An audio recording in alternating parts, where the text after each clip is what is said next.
dore amagambo y'ubwenge yagufasha muri ubu buzima. Njye muri kumwe ni Dusengumuremyi Emmanuel.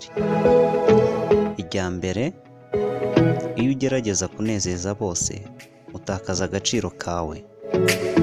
Irya kabiri, ntuzakore ikintu kubera impamvu runaka, ahubwo uzagikore kubera ko ari ngombwa ko ugikora. Irya gatatu, ba bandi wifuza kumera nkabo ushobora kumenya ibyabo ukumirwa. Irya kane, uzarwanye wivuye inyuma abakwereka ko ntacyo uri cyo, ahubwo uzaha umwanya abagukosora bakwereka amakosa yawe, kuko nibyo bizagufasha kumenya no kwibuka uwo uri we.